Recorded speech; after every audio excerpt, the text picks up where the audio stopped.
Şizofreniyanın necə bir xəstəlik olduğu və şizofrenlərin gündəlik həyatlarında nələr yaşadığı haqqında bilmədiyimiz bir çox şey var. Bu xəstəliyin sirrinə olan marağımızsa bir çox filmə və kitaba dəfələrlə mövzu olmuşdur. Şizofreniyaya bağlı Redditdə yaşanan bir söhbət internetin ən maraqlı hadisələrindən biri oldu. Eros Pram adlı yazar Redditdə AMA başlığı altında ona ünvanlanan sualları cavablandırdı. Hadisənin maraqlı tərəfi isə Eros Pramın şizofreniyalı bir qadın olması və halüsinasiya görünməsidir. Şizofreniya olduğunu, gördüklərinin halüsinasiyadan ibarət olduğunu bilən və eşitdiyi səslərin gerçək olmadığının fərqində olan yazar, şizofreniyanın necə bir şey olduğu ilə bağlı bir çox sualı cavablandırdı. Eros Pram içində olduğu şizofrenik şəxsiyyətlərdən və soruşulan suallara cavablandırdı. Eşitdiyin daxili səsləri və gördüyün şəxsiyyətləri təsvir edə bilərsənmi? Hamısı qadındırmı? Gündəlik həyatında onlarla necə qarşılıqlı ünsiyyətə girirsən? Eşitdiyim daxili səslər mənim içimdə yaşayır. Tək bədəndə yaşayan fərqli insanlar kimidirlər. Mən də bədənə sahib olan adamam. Bir şey söylədiyim ya da etdiyim zaman bu şəxsiyyətlər dərhal hərəkətə keçir. Lakin bədənin sahibi mən olduğum üçün fikirlərini səssizcə və mənə hörmət edərək bildirirlər. Boşluq və kiçik adlı iki qadın iç səs var. Bir də şeytan adlı biri var. Ona insan deyə bilərəm, amma insan kimi görünmədiyi və insan kimi hərəkət etmədiyi üçün onu sadəcə olaraq insan kimi təsəvvür etmək istəmirəm. Şeytanı həm görür, həm də eşidirəm. Qalib gəlməz ən çətin olan da odur. Onu görməməzlikdən gəldiyim zamanlarda bağırır. Amma məndən başqa heç kim onu eşitmir. Axşamlar da varlıqlarını qəbul edir, onlarla danışıram.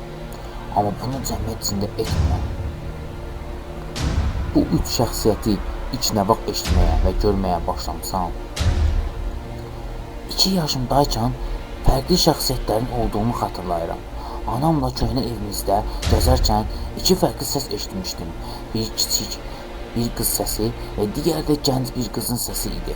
Bir də qaranlıq və böyük bir görüntü xatırlayıram. Hesab edirəm ki, o da şeytan idi.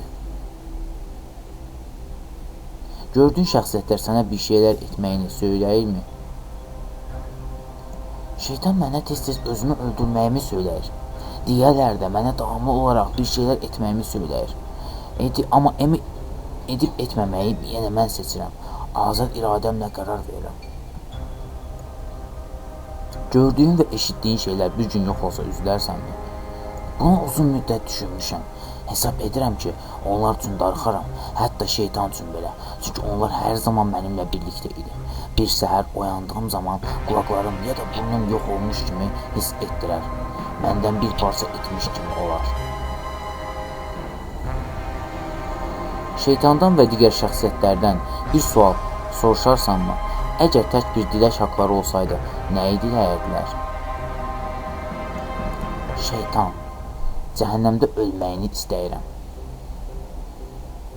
Balaca, bənövşəyi və çəhrayı poni istəyirəm. Bir də özümə aid bir bədən.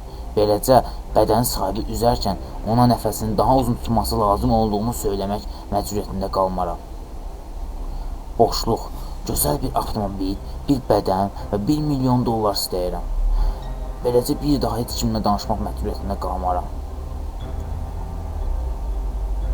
Şeytanın necə göründüyünü çəkə bilərsənmi? Şeytandan soruşarsanmı, çəkdiyin şəkillə bağlı nə düşünür?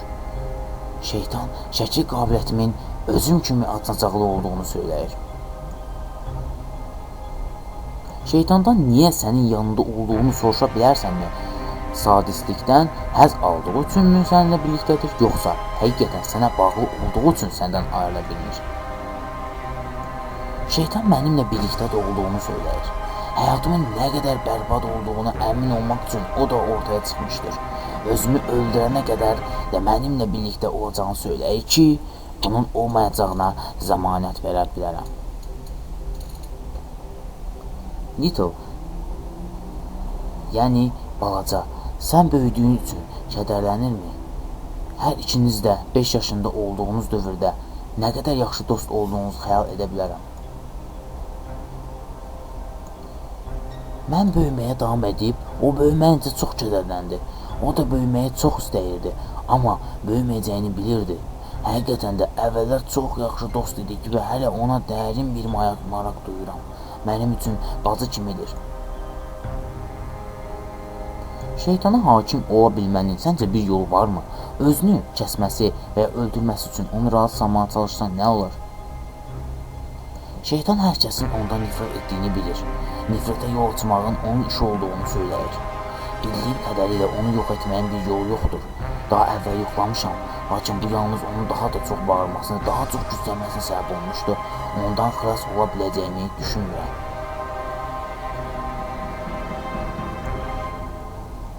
Boşluq, kiçik və şeytana halüsinasiya olduqlarını söylədiyin zaman necə reaksiya verirlər? Boşluq gerçək olmadığını bilir. Kiçik gerçək və halüsinasiyanın fərqini anlamır. Şeytan isə uydurma olmadığını, gerçək olduğunu və mənim kabusum olduğunu söyləyir.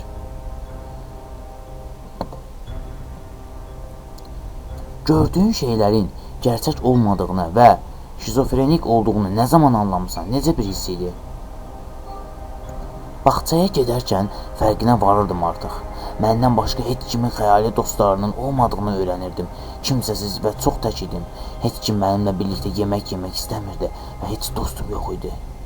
Şeytan isə təklimin və ağrı acımın hər saniyəsindən çox rəğbət olurdu.